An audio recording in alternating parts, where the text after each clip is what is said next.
Hello there! I am going to show you how to make this cute braided hairband out of scrap fabric. This is an excellent scrap fabric project. Now I looked in my jelly roll bin and basically I picked out 3 different colours of blue. Don't focus on the pattern, focus more on the colour. So this is light, medium and dark. Jelly rolls are normally 2.5 inches wide. We're going to cut it down to a 2-inch width by 21 inches in length. I also have this rope that is used for macramé, and I'm going to use this to make the inside of my hairband a little bit more stable for when we braid it. I'm not quite sure how to measure rope.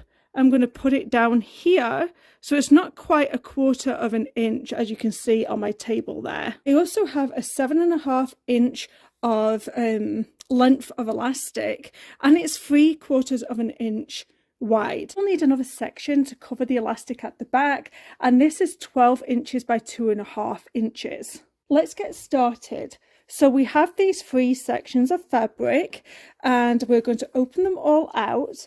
We're going to fold them over to the right side, and we're going to take it to the sewing machine, and we're going to sew 1/4 inch all the way down, creating a casing for our macramé rope. So I'm just going to snip into this end that doesn't have the stitches on it. Take my loop turning tool, and at one end it has a hook, and another end there's a latch. Now the hook is going to go to the end of the fabric, and the latch is going to go inside that cut that we created. I'm going to feed it all the way in, and I'm going to put this part over the top, and then I need to find the latch.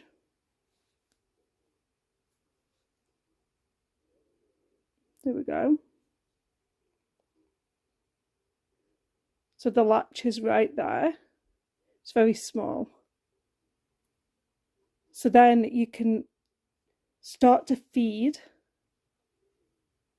this through, and it'll help turn the fabric the right way around. Can be a little bit fiddly but once you get it started, you'll start to feel it going through.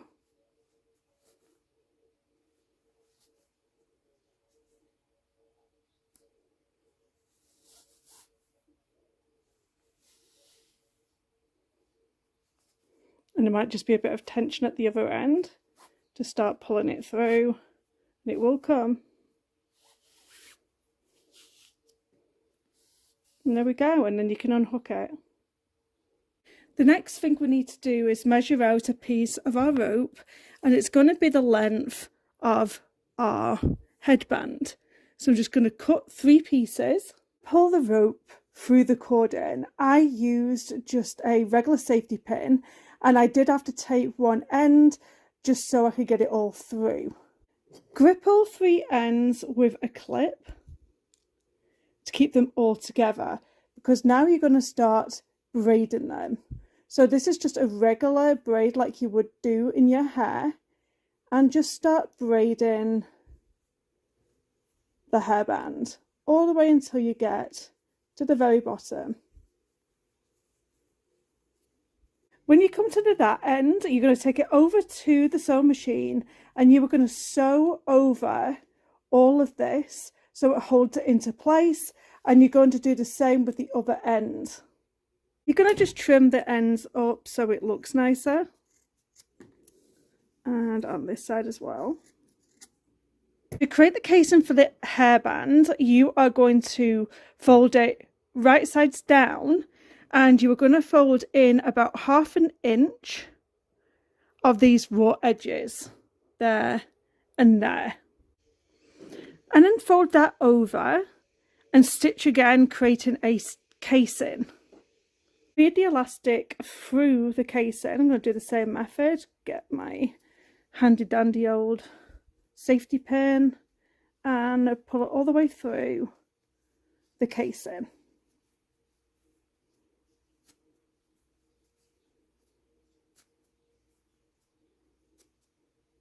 You don't want your fabric coming through the other end, so I would highly recommend that you do another safety pin at this end. Take one end of the hairband and one end of the elastic piece, and you're going to sew across here. I recommend that you do it quite a few times because you're going to be putting this on and off your head, so you don't want it to break when you're taking it off and putting it on. So secure it front and back a few times, maybe 10 times. Then what you're going to do is slip everything inside of that casing. You may need a pair of tweezers to pull this up. I have placed about 1/4 of an inch of that hairband into the casing. So now I'm going to stitch this shut. I would recommend just placing it on your head before you stitch everything down, just to make sure it fits correctly, and then go ahead and do the same thing to this side. So this is what it's going to end up looking like, and I'll show you what it looks like on. And this is what it looks like on. So I hope you've enjoyed watching my hairband tutorial out of scrap fabric. Don't forget to subscribe. I have over 500 videos now on sewing and quilting. So let me know if you're going to make this headband, and I'll see you in the next video. Bye bye.